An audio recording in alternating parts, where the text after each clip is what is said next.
আসসালামু আলাইকুম। তো আমি একটা অভিযোগ নিয়ে আপনাদের কাছে আসছি, যে আমার বড় ভাসুরের কাছে আসছি, যে উনি আমার বিয়ের সময় আর কি উপস্থিত ছিল। ওনারে হয়তো উনি তো হয়তো ছিল না, কিন্তু আমার বড় যা আর বড় ভাসুর আর উনি ছিল।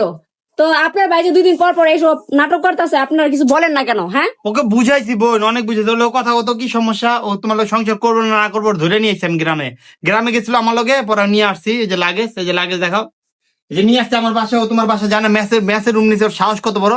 ওরা আমি বুঝাইছি। ওর কি চাও কও, তুমি জবাব দাও। তোমার এই লেগে আনছি ফোন দিয়া, জবাব নাও। আপনারা বিশ্বাস করতেন না, আমি 15টা দিন কত কষ্ট করছি আমার বাচ্চাটা নিয়ে। আমি এই জনের কাছে ওই জনের কাছে রাখছি।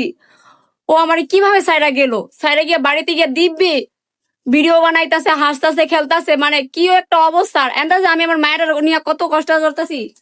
আমার বাচ্চাটা শুকায় গেছে গা, আমার বাচ্চাটা শুকায় গেছে। এখন আপনার কাছে আমার বিচার, যে আপনার ভাই এরকম অপরাধ করছেন, আপনার ভাইয়ের আমি জায়গা দিব না। আচ্ছা আপনারা দেখো, মীমাংসা একটা করে দেন। সংসার ভাঙা ভালো না। ওরা বুঝাও, ওরা কথা বলে। তুই কি চাস ক? আমি আর কি চামু না তুই তোর বড় ছাড়া তার দৌড়াদৌড়ি করবি নাকি এমনি ভাই? একটা মাইয়া আছে না, মায়েরা দেখছো, মায়েরা দাও তো।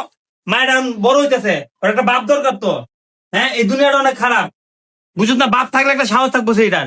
তোর ভিতরে কোনো বিবেক নাই, জ্ঞান নাই। আর ও মনে হয় না যে আমার লগে সংসার করতে চায়। যদি সংসার করতে চাইতো তাহলে হয়তো আমি মাঝে মাঝে রাগ করে বলি যে তুমি যাও গা। তার মানে এই না যে আমার কথা শোনো, স্বামী স্ত্রী ঝগড়া লাগে, ঠিক আছে? এখন আমি বড়, ওর গায়ে হাত তুলতে পারবো না। ও বড় হয়ে গেছে, বিয়ে করছে। ওর গায়ে হাত তুলে মানুষও খারাপ বলবে, ও আমার খারাপ ভাববে যে আমার গায়ে হাত তুলোকে। কথা হলো যে ঝগড়া সব, দুইটা পাতিল একসাথে থাকলে বাড়ি খাবেই। দুইটা পাতিল একসাথে থাকলে বাড়ি খাবে। এখন তোমাদের ফিউচার এই মেয়েটাকে নিয়ে, এই মেয়েটার মুখে দিকে তাকে তুমি মিলে জিলে থাকতে হবে। তোমরা 2 দিন পর পর লাগো ঝগড়া, তোমার গায়ে হাত তুলে যায় গায়ে, এমন পাগলামি করে কে? ওর সমস্যা কি? ওর প্রেম করে বিয়ে করার পরে সমস্যা। আপনি জিজ্ঞাসা করেন কি সমস্যা। বোন, আমি অনেক জিজ্ঞাসা করছি, তোমার দোষ। তুমি আমার সামনে জিজ্ঞাসা করো। তোমার কি সমস্যা বলো তোমার ভাইয়ের কাছে, তোমার ভাইয়ের সামনে বলো যে তুমি কি আমার সাথে সংসার করবা না এটা বলো। আমি তোমার লগে কেমনে সংসার করবো? তুমি আমার কথা শোনো। এই বেটা, কথা শুনবো কেন? তুই কাজ কাম করস নাইলে তোর কথা শুনে না? বিয়া দেবে বোন, আমার এইসব জ্বালায় না তো। কথা কও। না, আমি যদি সুষ্ঠু বিচার না পাই আমি এখান থেকে যাবো না। তো সুষ্ঠু বিচার করে দিবেন, তারপরে আমি যাবো এখান থেকে। আর বিচার করে দেন, কি বিচার করে দিবেন না হেন।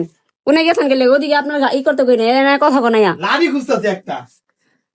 এই যে এটা নেন, এটা নিচারটা নেন, নিয়া বাড়ি একটা বাড়ি দেন আপনার বাইরে। যে এই যে আমার সন্তানের মুখের দিকে তাকায় তো মানুষ মায়া লাগে, যে না, যে এই বাচ্চাটা থেকে কেমনে গিয়া থাকলো 15টা দিন গিয়া, কেমনে থাকলো এটা কোন। এই কনা গেলে কত কনা গেলি গা হন। হ্যাঁ, ঠিক তুমি তো আছে বলছো আমার যাইতে গা। না, নাকি আরেক বেডি পাইছস, আরেক বেডি পাইছস না, রে? আমার কথা বলো। তুমি আমার বলছো না যাইতে গা, বলছো তো আমার চলে যেতে। তা আমি গেছি না তোমার কথা শুন না। স্বামী তুমি স্ত্রীর আমার কথা ভিতরে শোনো একটাও। কত ঝগড়াই হয়, তাই বলে গেছে এর লেগে বাচ্চারে ছাইরা আমারে ছাইরা যে যাইবো গা, এটা আমি কখনো ভাবি নাই। আমি হয়তো ইয়ার কি করে কইছি যে তুমি যাও গা, তার মানে এই না যে তুমি যাইবা গা। যে তুমি একটাবারও চিন্তা করলো না যে আমি চাকরি করি, আমার ম্যাডাম আমি কই রাখবো না রাখবো, তুমি তো একটাবার ভাববা। তাও ভাবো নাই তুমি, না কিছু ভাইবাই তুমি ঘর থেকে চলে গেছো কেন? আসো আমার কাছে, আসো, কোলে আসো। তোমার দোষে এর কারণে আমি চলে আচ্ছা, যা হইছে বাদ দে। এই মায়েরা তো ভবিষ্যৎ, ওরে ল কোলে ল। মায়েরা তো আয় করলো লস, বিয়া তো পোলা পায়। যা পাশে যা, বই নিয়ে যাই, কাপড় তুল না। তোর কাপড় তুলে যায় না। আপনি কিন্তু সাক্ষী। হ্যাঁ, কি যদি পরে আজকে এরকম কত ঝামেলা ঝগড়া করে লাগলে? তাহলে বললাম। দাঁড়াই রে, আমি লাড়ি খুঁজে আজকের পথে ঝগড়া লাগলো, খবর আছে। লাড়ি তো পাইলাম না একটা। তো আপনারা বেশি বেশি করে ভিডিওটা শেয়ার করে দিবেন, যেহেতু এরকম সমস্যা আমাদের ফ্যামিলিতে জানি আল্লাহর রহমতে তার কোনো আজকের পর ঝগড়া লাগলে তুই নিয়ে আইবি, আল্লাহর কসম করে কিছু, তোর মাথা মতো ভাড়ালাম দেই।